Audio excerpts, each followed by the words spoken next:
കാവ്യമാരൻ കൂടെ കൂട്ടിയ അബ്രാർ അഹമ്മദ്. സൺ നെറ്റ്വർക്കിൽ കാവ്യമാരൻ തലവേദന സൃഷ്ടിച്ചുവോ എന്നതാണ് ചോദ്യം.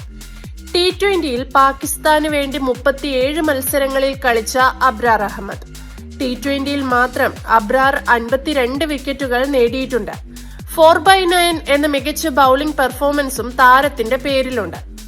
6.67 എന്ന എക്കോണമിയിലാണ് അബ്രാറിന്റെ ബൌളിംഗ്. ഫോർമാറ്റിൽ ഒരു 4 വിക്കറ്റ് താരത്തിനുണ്ട്. മിസ്റ്ററി സ്പിന്നർ എന്നാണ് അറിയപ്പെടുന്നത് പോലും. പക്ഷേ ഇതൊന്നുമല്ല. നിലവിൽ അബ്രാർ അഹമ്മദ് എന്ന പാകിസ്ഥാൻ ക്രിക്കറ്റ് താരം വാർത്തകളിൽ ഇടം പിടിക്കാൻ കാരണം കാവ്യമാരനാണ്. ഇംഗ്ലണ്ടിലെ ക്രിക്കറ്റ് ടൂർണമെന്റായ ദി 100 ലേലത്തിൽ പാകിസ്ഥാൻ സ്പിന്നർ അബ്രാർ അഹമ്മദിനെ സൺറൈസേഴ്സ് ലീഡ്സ് സ്വന്തമാക്കിയത് വലിയ വിവാദങ്ങൾക്ക് ഇടയാക്കിയിരിക്കുന്നു എന്നത് തന്നെയാണ് സംഭവം. 2.5 കോടിയിലധികം രൂപയ്ക്കാണ് അബ്രാറിനെ ടീമിലെടുത്തത്. പോരെ പുകില്. പാക് താരം എന്ന് പോയിട്ട് പാക് എന്നു കേട്ടാലേ കല്ലുതുള്ളുന്ന ഇന്ത്യയിൽ കാവ്യമാരൻ ഒരു വല്ലാത്ത ഇടപെടലാണ് നടത്തിയത്. ഇപ്പോഴിതാ ഇന്ത്യൻ കമ്പനികളുടെ നിയന്ത്രണത്തിലുള്ള വിദേശ ക്രിക്കറ്റ് ഫ്രാഞ്ചൈസികൾ പാകിസ്ഥാൻ താരങ്ങളെ വാങ്ങുന്നതിനെതിരെ രൂക്ഷ വിമർശനവുമായി രംഗത്തെത്തിയിരിക്കുകയാണ് പല പ്രമുഖരും. ഇന്ത്യൻ താരങ്ങളെ പലതവണ പരിഹസിക്കുകയും തിരിച്ച് ഇന്ത്യൻ താരങ്ങൾ വായടപ്പിക്കുന്ന മറുപടി നൽകിയിട്ടുമുള്ള താരമാണ് അബ്രാർ അഹമ്മദ്. നിലവിലെ പാക് താരങ്ങളിൽ ഇന്ത്യയോട് കൂടുതൽ പ്രകോപനപരമായി കളിക്കുന്നവരിൽ ഒരാളാണ് അബ്രാർ അഹമ്മദ്. അതുകൊണ്ട് തന്നെ അബ്രാറിനെ എന്തിനാണ് ഇന്ത്യക്കാർ ഉടമസ്ഥരായുള്ള സൺറൈസേഴ്സ് ലീഡ്സ് ടീമിലെടുത്തത് എന്നതാണ് ആരാധകർ ചോദിക്കുന്നത്.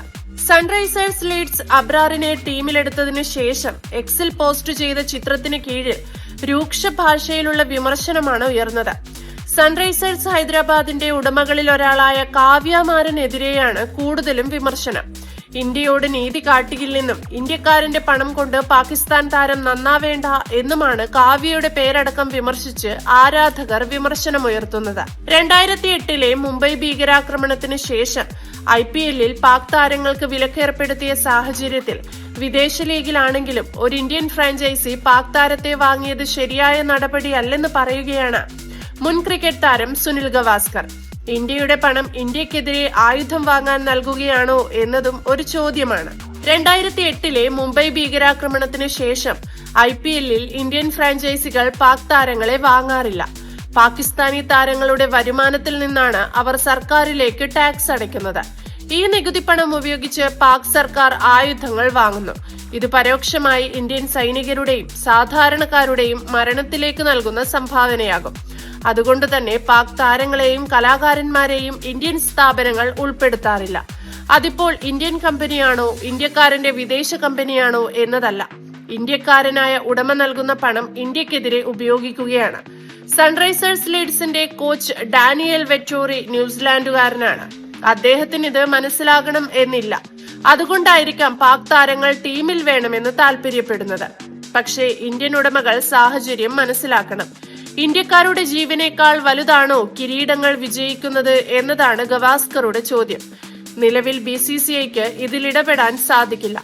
സൺറൈസേഴ്സ് ലീഡ്സിന്റെ തീരുമാനത്തിൽ BCCIക്ക് ഇടപെടാനാവില്ലെന്നും ഫ്രാഞ്ചൈസി തന്നെയാണ് ഇതിൽ തീരുമാനമെടുക്കേണ്ടതെന്നും BCCI തന്നെ അറിയിച്ചു. ഇന്ത്യൻ ഉടമസ്ഥതയിലുള്ള ടീം പാക് താരത്തെ സ്വന്തമാക്കിയതിനെതിരെ രാജ്യവ്യാപകമായി പ്രതിഷേധമുയരുന്ന സാഹചര്യത്തിലാണ് BCCIയുടെ വിശദീകരണം. ഇക്കാര്യം IPL-ലുമായി ബന്ധപ്പെട്ട ഒന്നല്ല. ഇതൊരു വിദേശ ലീഗാണ്. അതിനാൽ BCCIയുടെ പരിധിയിൽ വരുന്നതല്ല ഇത്. ഞങ്ങൾക്കിതിലൊന്നും ചെയ്യാൻ കഴിയില്ല എന്ന് പറഞ്ഞ് BCCI കൈകഴുകുകയാണ്. ബംഗ്ലാദേശിലെ ഹിന്ദുക്കൾക്കെതിരായ അതിക്രമങ്ങളുടെ പശ്ചാത്തലത്തിൽ കൊൽക്കത്ത നൈറ്റ് റൈഡേഴ്സ് മുസ്തഫിസുർ റഹ്മാനെ ടീമിലെടുത്തപ്പോഴും സമാനമായ പ്രതിഷേധം ഉയർന്നിരുന്നു. അന്ന് BCCI ഇടപെടുകയും KKR താരത്തെ ഒഴിവാക്കുകയും ചെയ്തിരുന്നു. ഇതിൽ പ്രതിഷേധിച്ച് ബംഗ്ലാദേശ് 2026 ലോകകപ്പിൽ നിന്ന് വിട്ടുനിൽക്കുകയും പകരം സ്കോട്ട്ലാൻഡ് ടൂർണമെന്റിൽ കളിക്കുകയും ചെയ്തിരുന്നു. അബ്രാറിനെ ടീമിലെടുത്തതിന് പിന്നാലെ സൺറൈസേഴ്സ് ലീഡ്സിന്റെ ഔദ്യോഗിക എക്സ് അക്കൗണ്ട് സസ്പെൻഡ് ചെയ്തിരുന്നു. പ്രതിഷേധം കനക്കുന്ന സാഹചര്യത്തിൽ താരത്തെ ടീമിൽ നിന്നൊഴിവാക്കാൻ ഫ്രാഞ്ചൈസി തയ്യാറാകുമോ എന്നാണ് ഇപ്പോൾ എല്ലാവരും ഉറ്റുനോക്കുന്നത്.